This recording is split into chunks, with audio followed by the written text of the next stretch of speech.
شروع اللہ تعالیٰ کے بابرکت اور عظمت والے نام سے جو بڑا مہربان اور نہایت رحم کرنے والا ہے، جو دلوں کو ایمان کی روشنی سے منور کرتا ہے، اور لاتعداد درود و سلام آپ صلی اللہ علیہ وآلہ وسلم اور آپ کی آل پر، رائزنگ اسلام کے دیکھنے اور سننے والوں کو علی رضا کا سلام۔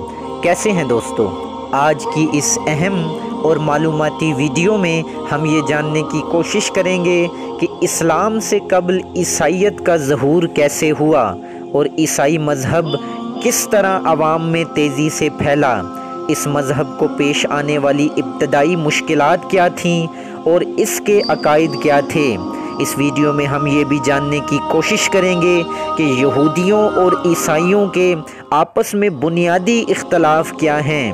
اگر آپ ہمارے چینل پر نئے ہیں تو ہمارے چینل کو سبسکرائب کر کے بیل آئیکن کے بٹن کو ضرور دبائیں تاکہ ہماری ہر آنے والی ویڈیو آپ تک آسانی سے پہنچ سکے۔ دوستو، عیسائیت کے ظہور کے وقت یہودی منتشر ہو کر مختلف علاقوں میں پھیل چکے تھے، جیسے بحیرہ روم کے آس پاس کے علاقوں میں انہوں نے اپنی چھوٹی چھوٹی بستیاں قائم کر رکھی تھیں۔ جب یہودیوں کو بابل سے جلا وطن کر دیا گیا تو ان کی سیاسی قوت بالکل ختم ہو کر رہ گئی تھی، اس لیے وہ کہیں سمتوں میں پھیل گئے، ان میں تھوڑے بہت دوبارہ فلسطین میں آ کر آباد ہو گئے تھے۔ یہ وہ زمانہ تھا جب یہودیوں کی خود مختاری بالکل ختم ہو چکی تھی۔ ایسے انتشار کے زمانے میں ایک نیا مذہب آیا جسے دنیا عیسائیت کے نام سے یاد رکھتی ہے۔ اس نئے مذہب نے ہر اعتبار سے تاریخ عالم کو ایک نئے انداز میں متاثر کیا۔ اس مذہب نے لوگوں کے تمام خیالات یکسر بدل کر رکھ دیے اور جلد ہی یہ مذہب عوام میں مقبول ہو گیا۔ تاریخ اس مذہب سے اتنی متاثر ہوئی کہ خود دو حصوں میں تقسیم ہو کر رہ گئی، یعنی BC قبل از مسیح اور AD یعنی مسیح کی پیدائش کے بعد۔ اس سلسلے میں یہ بہت بڑی اہمیت رکھتی ہے کہ اس زمانے کے حالات کے پیش نظر اس مذہب نے ایسے زرعی اصول بنی اسرائیل کے سامنے پیش کیے جن کی بدولت یہ مذہب بہت جلدی عوام میں مقبول ہو گیا۔ حضرت عیسیٰ علیہ السلام کے کارناموں کو سمجھنے کے لیے یہ یاد رکھنا چاہیے کہ وہ انبیاء بنی اسرائیل کے سلسلے سے متعلق اور انہی کی روایات پر عمل پیرا تھے، لیکن اتنا فرق ضرور ہے کہ وہ اپنے ساتھ ایک نیا تصور حیات لائے تھے۔ حضرت عیسیٰ علیہ السلام ہر پیشے اور ہر طبقے کے لوگوں کے ساتھ اٹھتے بیٹھتے اور ان کی باتیں بڑے غور سے سنتے اور ان کے ساتھ ہمدردی کا سلوک کرتے، لیکن ان کی اس پالیسی کو یہودیوں نے بالکل بھی پسند نہ کیا۔ جب حضرت عیسیٰ علیہ السلام نے اپنے نبی ہونے کا اعلان کیا تو اہل یہود نے ان کی بڑی سخت مخالفت کی، ان پر الزامات عائد کیے۔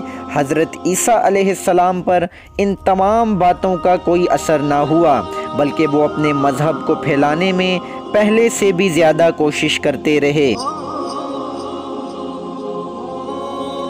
دوستو، اسلام کے ظہور کے وقت مغربی دنیا کے علاوہ عیسائیت مشرق میں مشرقی ایران تک پہنچ چکی تھی، لیکن یہ مذہب اب زوال کی طرف بڑھ رہا تھا اور اس میں کئی فرقے پیدا ہو چکے تھے جن کی آپس کی لڑائیوں نے اس مذہب کی بنیادوں کو کمزور کر دیا تھا۔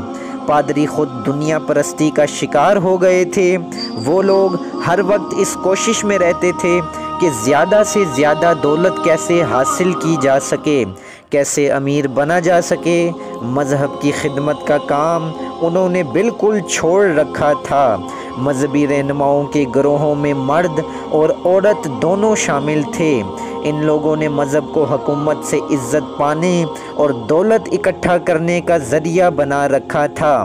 مذہبی اختلافات کی بنا پر لوگ اکثر آپس میں لڑتے رہتے تھے، جس کی وجہ سے رومن حکومت کو بڑا نقصان پہنچا۔ چنانچہ بادشاہ، عمرہ اور پادری لوگ تو بڑے آرام کی زندگی بسر کرتے تھے، لیکن عوام کی حالت بد سے بدتر ہوتی چلی گئی۔ عیسائیت اسلام کے آنے سے پہلے دنیاوی خرابیوں میں مبتلا ہو کر بالکل بیکار ہو چکی تھی۔ عیسائی وحدانیت کی بجائے تثلیث میں اعتقاد رکھنے لگ گئے تھے، جس کی تشریح یوں کی جاتی ہے: ایک، تین اور تین۔ ایک یعنی خداوند باپ، بیٹا یسوع مسیح حضرت عیسیٰ علیہ السلام اور مریم حضرت عیسیٰ علیہ السلام کی والدہ۔ دوستو، ابتدا میں عیسائیت کو بڑی مشکلات کا سامنا کرنا پڑا، لیکن وقت گزرنے پر مخالفت کا زور کم ہو گیا اور وہ لوگ جو اس مذہب کے دشمن تھے وہی اس کے حامی بنتے چلے گئے۔ 324 میں عیسائیت کو رومن حکومت کا سرکاری مذہب قرار دے دیا گیا اور اگلے سال یعنی 325 میں عیسائی رہنماؤں نے تمام گرجوں کے پادریوں کی کانفرنس بلوائی۔ اس میں جو فیصلے ہوئے انہیں آئندہ رہنمائی کے لیے تسلیم کر لیا گیا۔ اب یہ وہ زمانہ تھا جب عیسائیت تیزی سے پھیل رہی تھی، لیکن ساتھ ہی اس مذہب کے ماننے والے خود کہیں جماعتوں میں بڑھتے جا رہے تھے۔ اس دور میں مبلغوں کی تعداد بھی بڑھ چکی تھی، جو دن رات کی کوششوں سے لوگوں کو اس مذہب کے قبول کرنے کی دعوت دینے میں مصروف تھے۔ چنانچہ شہروں کے بڑے مذہبی رہنماؤں کو پادری کہا جاتا تھا۔ ہر گرجے میں ایسے ایک سے زیادہ پادری ہوتے تھے۔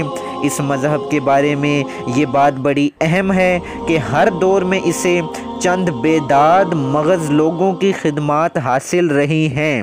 وقت گزرنے پر بڑی اہم تبدیلیاں آتی چلی گئیں، چنانچہ کلیسا کے نظام کو نئے طریقوں پر ڈال دیا گیا، یعنی گرجے کی حکومت دنیاوی حکومت کی طرز پر چلائی جانے لگی۔ دوستو، یہودیوں کا یقین تھا کہ مسیح نجات دہندہ بن کر آئے گا، لیکن یونان اور فلسطین کے یہودیوں کا خیال تھا کہ آنے والا مسیح دینوی فرما روا ہوگا جو یہودی سلطنت کو سارے عالم میں قائم کرے گا۔ ان کا یہ بھی خیال تھا کہ ان کی آمد کے بعد انہیں غیر ضروری مذہبی رسومات سے نجات مل جائے گی اور اعلیٰ روحانی مقام حاصل ہوگا، مگر حضرت عیسیٰ علیہ السلام نے قانون کی نسبت اخلاق پر زیادہ زور دیا، فضول رسومات اور ظاہر پسندی کو منافقت بتایا۔ جہاں تک عیسائیوں کے عقیدوں کا تعلق ہے، ان میں وقت گزرنے پر رد و بدل کیا گیا۔ اس طرح عیسائیوں نے حضرت عیسیٰ علیہ السلام کی اصلی تعلیمات کی شکل ہی بدل کر رکھ دی۔ عیسائیوں کا خیال ہے کہ عیسیٰ علیہ السلام خدا کے بیٹے ہیں اور انہیں روحانی بادشاہت کا رہنما سمجھا جاتا ہے۔ یہ بھی عیسائیوں کا یقین ہے کہ آپ کی آمد کی وجہ سے دنیا میں تبدیلی واقع ہوگی اور چاروں طرف اخوت اور عدل و انصاف کا چرچا ہوگا۔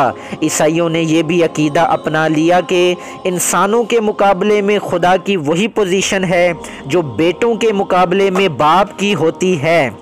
مقصد یہ تھا کہ انسان خود کو خدا کے قریب سمجھے۔ کچھ مدت گزرنے پر انہوں نے ایک نئے عقیدے کا اعلان کر دیا، یعنی عیسیٰ علیہ السلام نے اپنی موت سے انسانیت کے گناہوں کا کفارہ ادا کر کے اس کی روحانی نجات کا راستہ ہموار کر دیا ہے۔